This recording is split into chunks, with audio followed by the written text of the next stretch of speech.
Vermont.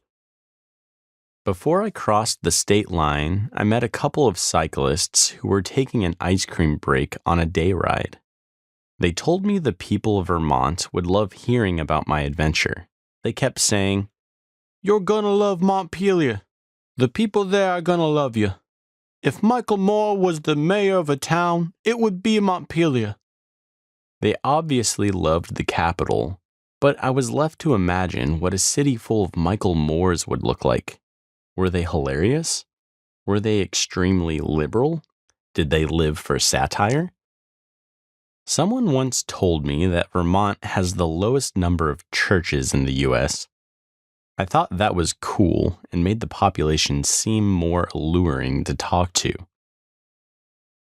I hopped on the US 2 and was ready to hit cruise control. I'll pedal westward and complete an unnecessary U-turn for the first time.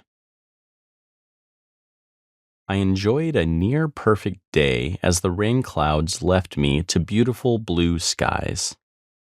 I saw a big sign that said Vermont Rail Trail and immediately tried to find it. I stopped at a campground and asked where the trailhead started, and they explained it was further up in the town of St. Johnsbury.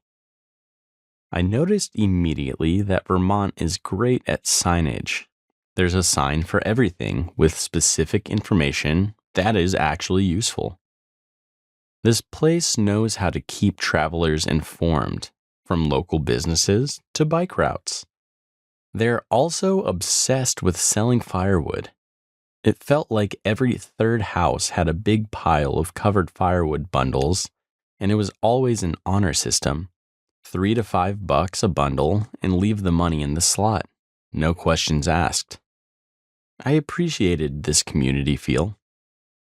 After a few hours, I ended up at a cute gift shop and stopped to take a lunch break. I saw a counter carousel that had all 50 states in magnet form. I'd never seen a place with every state available, and I knew that I needed them. I decided it would be my trophy for completing this trip. I grew up seeing state magnets on my grandparents' fridge, and my mom had always collected decorative spoons and plates from the states we visited. It seemed like they needed an excuse to fill their house with more useless knickknacks. I continued the tradition and made my family proud by flexing my leg muscles through these magnets. The gift shop also had a Keurig with Green Mountain coffee. Vermont was very proud of its coffee brand, and I noticed it everywhere. Gas stations exclusively featured Green Mountain, restaurants used it, and grocery stores had shelves of it. As I was packing up my equipment outside of the gift shop, one of the employees came out and handed me some money. She said she appreciated what I was doing and told me she wanted to support kids like me in remembrance of her daughter. She told me a story about her daughter, who was about the same age as me, and tragically murdered 5 years earlier by a random maniac. She was now raising her granddaughter. I couldn't fathom the tragedy she felt from the loss of her child in such a horrific way. She was genuinely concerned for my safety. She told me, "Please watch your back out there. Not everyone in the world is kind." I regret not giving her a hug, but I wasn't sure how to react. I was so caught up in the story that all I could do was feel with her and thank her for sharing. It was a very human interaction and yet another example of how kind strangers are. It showed me that people are willing to give and care for other humans. But she pointed out the dark side of traveling. Wild animals, thieves, and random maniacs are always possible. As a traveler, I see that I have a responsibility to exude street smarts and go with my gut. Traveling alone immerses you. It's a completely different experience and forces me to be attentive and in the moment. Vermont was a great place for snacking. I ate sharp cheddar and sparkling water just about every day. They're also known for the Maple Creamy. This is a maple-flavored soft-serve ice cream. Vermont was prideful of anything maple generally. As I drew near Montpelier, I wondered where I would stay for the night. I hadn't set anything up and wanted to avoid blowing my budget for 3 weeks on a hotel. I called multiple campgrounds, but none were within the budget. Unfortunately, I lost cell service by the time I got to the city, which made it even harder to continue research. I found a Dunkin', and it served as my Wi-Fi savior. I parked outside and snagged some bandwidth to consult my bike hosting app. There were a couple hosts in town, and I gave them both a ring. I left a voicemail with this guy, Terry, and he got back to me within a few minutes. He said I could pitch my tent in his yard, and I was relieved. He lived only a couple miles away, so that was convenient. His neighborhood had a massive hill to climb, but it was well worth it. Terry waited for me in the driveway and had me unload my bike into the garage. After meeting me, him and his wife offered to let me stay in the third-floor loft, and I was ecstatic. They had a lovely Victorian house and impressive interior design, shelves of books and art, a record playing bossa nova, and a large window looking into their backyard. Comfy, to say the least. Terry and his wife told me about their travels through Europe over pizza. They gave me a brief history of their careers before retirement. Terry built a custom titanium road bike that could break in half to take on a plane. He would spend the weekends doing long bike rides and bike pack a couple times a year. I was convinced he was a stronger biker than I was. We talked for a long time that night, and I greatly appreciated their hospitality. I mentioned that I was heading to Burlington the next day, and he said he could find me a place to stay up there. He had a niece my age, and we FaceTimed her to figure out the details. I explained how I was heading all the way to Montreal, and Terry mapped my bike route all the way to Canada. I was thankful for his consultation. I found out the Ben & Jerry's ice cream factory was on my way to Burlington, and I decided I needed to take a tour. I didn't even know the company started in Vermont. I had a smile on my face as I rode up to what seemed like the Willy Wonka of ice cream.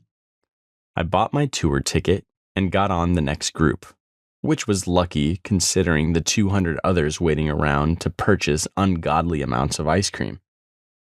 On the tour, they showed a little video about the company's history. It was informative and sold me on why their business model is better. They try to use local ingredients. They always put money back into the employees, and keep some of their profits for non-profits. However, after touting how much free ice cream employees get, I was disappointed in the tiny 2-ounce portion sample they gave us on our paid tour.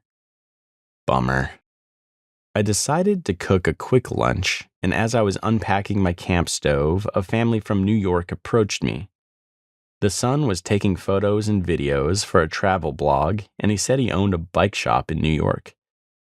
They were really nice, and I added him on Instagram.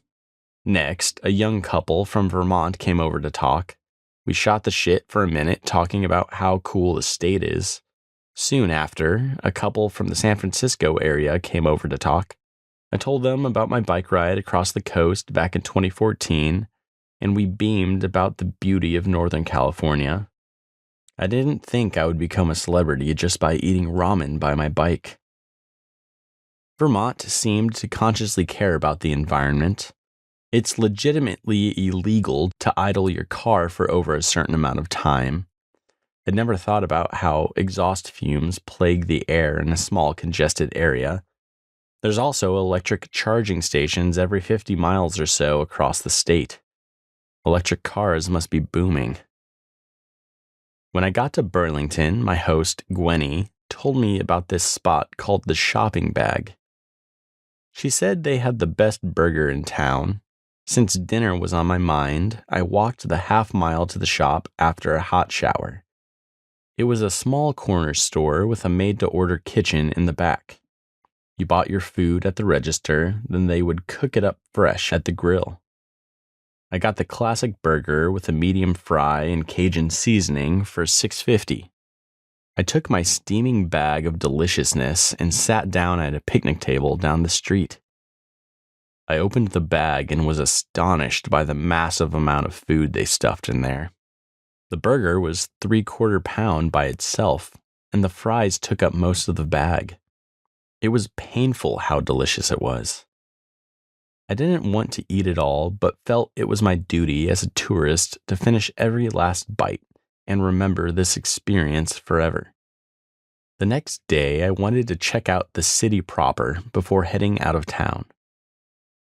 They had a beautiful lakeside and quaint downtown area with a brick pedestrian thoroughfare called Church Street. I found a classic diner and sat at the bar to grab a hearty breakfast. I was feeling extroverted and wanted to meet somebody new, so I broke the ice with a guy sitting next to me. He was from Montreal and came down for a fun weekend while his wife was out of town. I told him I was headed to Montreal and he gave me a good rundown of spots I should check out. It was perfect to get the sitch from a local. I headed down to the waterfront to see the view of Lake Champlain. It was only a couple blocks away, and I arrived near where all the sailboats harbored. Lake Champlain is surrounded by mountains, so the landscape is breathtaking on a sunny and clear day. I scanned the distance as there were speedboats taking laps and pontoon party barges. I saw a little ice cream stand with a sign for maple creamies. I figured this was my last chance to try one before leaving Vermont. I went for it, and it wasn't worth the hype. I headed north out of Burlington and took the rail trail across Lake Champlain. The pedestrian causeway went out to the middle of the lake. They created an opening in the middle about 200 feet between both sides of the trail. I witnessed many maritime enthusiasts taking advantage of this clearing. I waited to grab the small ferry across the gap and had been texting Terry because he said he might catch up to me on his bike. He made it just in time and we rode to the opposite shore together. He was riding out to visit his friend Jeff and invited me to hang out briefly for a beer. Jeff had a lovely house and even more impressive beer selection in the fridge. I'm pretty sure this guy was some kind of corporate executive because he talked about traveling in a private jet and meeting Bernie Sanders on several occasions. I tried not to ask too many questions. I rode along the coastline for most of the day, watching people out on their boats or taking joyrides in classic cars. I passed several snack stands along the road and the little towns with unique names. I started in South Hero, then through Grand Isle, and North Hero being my destination. Terry told me there was a gift shop that had been there for a long time and was known to be a legit sandwich spot. I arrived around dinner time and found Hero's welcome. One side was a post office, and one side was a huge gift shop. They sold every Vermont-centric thing you could imagine: hats, maple syrup, and wood trinkets. I had my eye set on the sub shop. All the sandwiches were named after politicians or celebrities. My favorite was the Bernard Sanders, which had a little bobblehead of Bernie right next to it. It was some kind of Italian sandy, and I consumed it promptly. I also snagged a fat slice of Vermont cheddar just so I could savor the quality one last time. I planned to stop 10 miles short of the Canadian border in Alberg, Vermont. I wanted an early start so I had time to get through border patrol. I found my campground next to the lake just before sundown. I felt mellow from the day of riding due to the cool breeze and beautiful rolling Vermont countryside. I was softened by the beauty and quaint nature of everything I found here. All the people in Vermont were kind and curious. The way we engaged and shared our stories gave me this feeling like we needed to push our thoughts and hearts beyond our own experience rather than passively asking questions. I felt this laid-back nature, and it seemed as if there was a collective sense of community. It was a state I had never had an opinion about, and now I can finally say that I put boots to the ground. I can't wait to get back out here.